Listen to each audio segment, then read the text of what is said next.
तो next topic है यहाँ पे डिग्री ऑफ फ्रीडम, जिसको एफ से रिप्रेजेंट करते हैं। तो give idea of motion of gas molecule. When gas molecule are in motion they have particular type of freedom which is called degree of freedom. जब gas particle किसी container में random motion करते हैं जिसकी different direction में different velocity होती है, हर एक पार्टिकल के पास जो आज़ादी है मोशन करने की, उसे डिग्री ऑफ फ्रीडम कहते हैं। Total number of coordinate or independent quantity required to describe completely the position and configuration of the system। इसे अच्छे से समझते हैं। एक कंटेनर में गैस मोशन कर रही है, या तो स्ट्रेट और रोटेट या ऑसिलेशन पे या तो वाइब्रेट मोशन हो सकता है। तो तीन टाइप के डिग्री ऑफ फ्रीडम हो सकते हैं। एक ट्रांसलेशन डिग्री ऑफ फ्रीडम, मतलब स्ट्रेट लाइन में ट्रैवल कर रहे हैं जो गैसेस पार्टिकल है, तो इसके लिए एनर्जी का जो फार्मूला है वो kinetic energy equal to half m v square रहेगा। दूसरा है रोटेशनल डिग्री ऑफ फ्रीडम, मतलब वो rotating around a fix axis कर रहे हैं, इसका फार्मूला होगा kinetic energy equal to half I omega square. और तीसरा है वाइब्रेशनल फोर्स ऑसिलेटरी मोशन, इसका formula kinetic energy equal to potential energy plus kinetic energy which is equal to half m v square plus half k x square. अब आते हैं further type में mono atomic gas. Gas molecule contain single item, इसका जो degree of freedom होगा वो तीन जगह ही वो स्टेट जा सकते हैं। Example helium, argon etcetera. Monoatomic gas का जो डिग्री ऑफ फ्रीडम है वो तीन होगा, क्योंकि या तो वो एक्स डायरेक्शन में, या तो वाई डायरेक्शन या जेड डायरेक्शन में ट्रैवल करेंगे। यानी पार्टिकल कोई भी तीन डायरेक्शन चुन सकता है, इसलिए इसका डिग्री ऑफ फ्रीडम तीन है।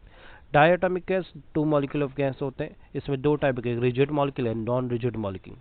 यहाँ दोनों गैस आइटम को रिजिड कहा है क्योंकि वो दोनों साथ में मोशन कर रहे हैं, डंबल्स की शेप की तरह जाहिर किया मैंने डायग्राम में। तो या तो वो राइट एक्स की तरफ अप जा सकते हैं या तो वाई की तरफ डाउन जा सकते हैं। तो डिग्री ऑफ फ्रीडम इसका ट्रांसलेशन है 3 रहेगा। ये घड़ी की तरह रोटेट भी करेंगे, या तो वाई एक्सिस या तो Z axis. Degree of freedom of rotation 2 रहेगा। एक्स एक्सिस नहीं हो सकता क्योंकि वहीं से तो वो शुरू कर रहे हैं अपना रोटेशन। तो translation degree of freedom is 3, rotational degree of freedom 2, तो total degree of freedom is 5। अब नॉन रिजिड मॉलिक्यूल में मान लो कि ये बाकी सेम करेंगे, या नॉन रिजिड की वजह से ये एक्स एक्सिस पर वाइब्रेशन भी करेगा, यानी एक कंप्रेस और एक एक्सपांड है, यानी टोटल डिग्री ऑफ फ्रीडम 2। और वाइब्रेशन डिग्री ऑफ फ्रीडम भी कर सकते हैं, यानी दोनों पार्टिकल साथ में डंबल शेप में तो है लेकिन थोड़े फ्लेक्सिबल भी है, इसलिए टोटल डिग्री ऑफ फ्रीडम 7 हो जाएगा। अब आते हैं लॉ ऑफ इक्विपार्टीशन एनर्जी पर। हमने पढ़ा translation energy is equal to half m square, rotation half I omega square, vibration का फॉर्मूला भी हमें पता है। इसे समझने से पहले हम एनर्जी को समझते हैं जो हमने पहले से निकाल चुके हैं। हमें पता है velocity is equal to d y upon d t. Vibration energy के अंदर दो एनर्जी होती है, काइनेटिक एंड पोटेंशियल, इसलिए इसका जो डिग्री ऑफ फ्रीडम 2 होगा। अब हम लॉ को अच्छे से समझते हैं। For any dynamic system in thermal equilibrium the total energy is equally distributed amongst all degree of freedom, and the energy associated with each molecule per degree of freedom is 1 upon 2 kBT, where kB is Boltzmann constant, T is temperature constant। कोई भी motion में जो total energy होती है वो equally distribute होती है, मतलब ऑल डिग्री ऑफ फ्रीडम, और हर एक सिंगल मॉलिक्यूल की जो डिग्री ऑफ फ्रीडम है वो हम हाफ kBT के फॉर्मूले से निकालते हैं। अब आते हैं मोनोएटॉमिक केस, इसमें देखते हैं।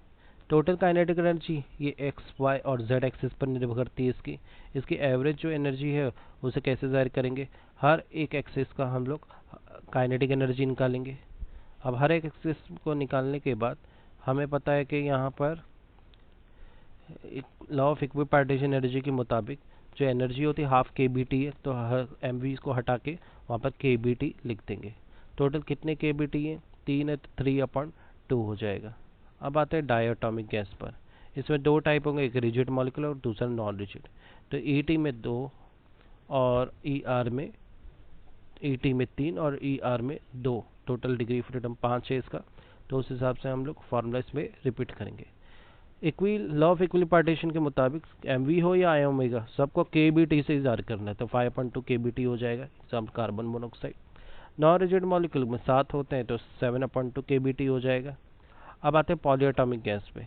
पॉलीएटॉमिक गैस के अंदर जो ट्रांसलेशन मोशन होगा वो 3, रोटेशनल 3, वाइब्रेशनल की कोई लिमिट नहीं होती इसलिए एफ डैश, और जो ट्रांसलेट तो टोटल है degree of freedom 6 plus F dash हो जाएगा।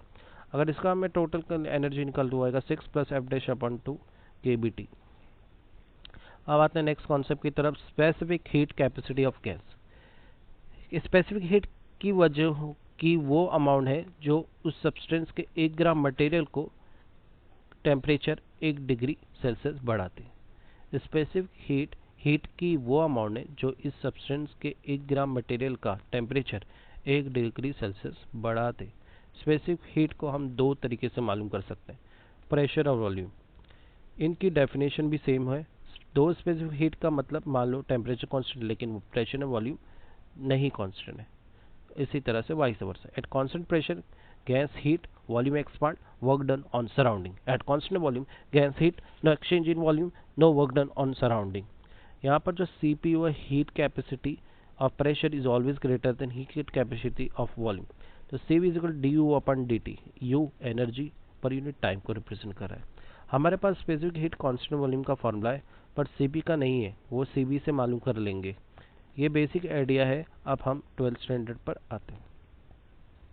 Specific heat capacity of monoatomic gas, average energy per molecular temperature T is 3/2 kBT, total energy of molecule of gas U is equal to 3/T kBT into Na। Na Avogadro's number है। अब आते हैं हमारे पास R U is equal to 3/2 RT हो जाएगा। अब RT कैसे हो गया, तो R की जो वैल्यू है KB is equal to R/Na, तो R हो जाएगा KB into Na, तो KB Na की जगह पर हम लोग R पुट कर देंगे। आप डिफरेंशिएट करेंगे तो du is equal to 3/2 R dt, then du upon dt is equal to 3/2 R। अब हमें पता है कि जो कोएफिशिएंट ऑफ वॉल्यूम का जो फॉर्मूला वो du upon dt है, तो du upon dt के जो 3/2 R भी ले सकते हैं। Cp is equal to R plus Cv by Mayer's relation, coefficient of pressure minus coefficient of volume is equal to R। So coefficient of pressure is equal to R plus Cv। Cv तो हमारे पास है 3/2, तो वो put कर देंगे और solve करने पे Cp की वैल्यू आ जाएगी 5/2 R। गामा एक्चुअली रिलेशन को बताता है, relative of pressure upon volume में कोएफिशिएंट है, दोनों की वैल्यू पुट करके हम गामा की भी वैल्यू पता कर सकते हैं। अब आते हैं डायटोमिक गैस पे, तो इसमें भी दो टाइप रहेंगे, rigid and non rigid. Average energy per molecule at temperature T is 5/2 kBT, total energy of mole of gas U is equal to 5/2 kBT into Na। So U is equal to 5/2 RT, क्योंकि kB Na R हो जाएगा। du is equal to differentiate with respect to time, du upon dt is equal to 5/2 R। तो CV is equal to du upon dt होता है, तो CV मिल जाएगा 5/2 R। अब हमारे पास एक और फॉर्मूला है, CP is equal to R plus CV, तो R CV की वैल्यू पुट करेंगे 7/2 R मिल गया। गामा हो जाएगा CP/CV 7/5 आ जाएगा। नॉन रिजिड की बात करें तो du is equal to 7/2 R dt, तो ये du की जो वैल्यू है ये नॉन रिजिड के हिसाब से ली गई है। du upon dt is equal to 7/2 R, CP is equal to R plus CV, तो वैल्यू पुट करेंगे और इस हिसाब से हमें आंसर मिलेगा। पॉलीएटॉमिक गैस की बात करें तो average energy per molecular temperature हो जाएगा, ट्रांसलेशनल, रोटेशनल और वाइब्रेशन तीनों को पुट करेंगे। ऐड करने के बाद जो हिस्सा ऐड हो सकता है उसे ऐड करेंगे, जो नहीं हो सकता वो उसे ऐड नहीं करेंगे। KBT पूरी इक्वेशन कॉमन तो उसको बाहर निकाल लेंगे, तो 3/2 plus 3/2 plus F dash into KBT into Na बचेगा ना। 3/2 3/2 2 इज कॉमन है ना, तो यहाँ पे अगर मैं सॉल्व करता हूँ तो मुझे क्या मिलेगा, सिर्फ 2 6/2 है ना, तो उसको सॉल्व करेंगे तो 3 प्लस एफ आर टी बचेगा। अब इसको डिफरेंशिएट करेंगे विद रिस्पेक्ट टू टी, तो D U is equal to 3 plus F R D T, D you upon D T is equal 3 plus F R, तो C B is equal to 3 plus F R हो जाएगा। हमें पता है C B का formula D you upon D T है।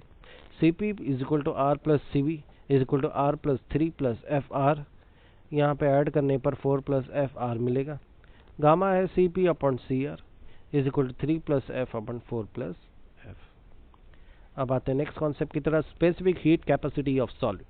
सबसे पहले हम सॉलिड के बारे में समझेंगे, इसकी स्पेसिफिक हीट निकालेंगे। मान लेते एक सॉलिड एन आइटम है, सभी अपने मीन पोजीशन से वाइब्रेट कर रहे हैं। ये 3 जगह पर वाइब्रेट कर सकते हैं, x y z axis. Law equal partition के मुताबिक सॉलिड में डिग्री ऑफ फ्रीडम सिर्फ 2 होता है। सॉलिड का average energy per molecule for one dimension अगर निकाले तो हो जाएगा 2 = 1/2 kBt। सो सॉल्व करने पे क्या आएगा, kBt। सॉलिड का 2 डिग्री ऑफ फ्रीडम होता है, मतलब बेस्ड ऑन वाइब्रेशन वो टू एंड फ्रो मोशन ही करता है सर। सॉलिड से वाइब्रेट कर सकता है बेस्ड ऑन एक्सिस, ये 3 जगह वाइब्रेट कर सकता है, इससे इसका डिग्री ऑफ फ्रीडम 3 भी होता है। The average energy per molecule for all dimension के बेस पे 3 kBt आ जाएगा। टोटल एनर्जी को U equal to 3 kBt into Na। So kB और Na R हो जाएगा, तो U is equal to 3RT। According to first law of thermodynamic, एक constant temperature delta Q is equal to delta U plus P delta V। ना P delta V यहाँ पर जो solid में वॉल्यूम तो नहीं बदलता, इसलिए वॉल्यूम यहाँ पे नेग्लिजिबल है, तो delta V is equal to 0 हो जाएगा, जिसको वजह से delta cube equal to delta U ही बचेगा। Specific heat formula for solid की बात करें तो वो हो जाएगा delta Q upon delta T is equal to delta U upon delta T। Value put करेंगे 3RT अपॉन डेल्टा T, तो C की वैल्यू आएगी 3R, ठीक है, T और डेल्टा T कट जाएगा। अब आते हैं वाटर पे। Water molecule has 3 atom, hydrogen, oxygen, so that degree of freedom is 3। By law of equipartition energy हम हर एक एटम की एनर्जी को 3 kBt से जाहिर करेंगे।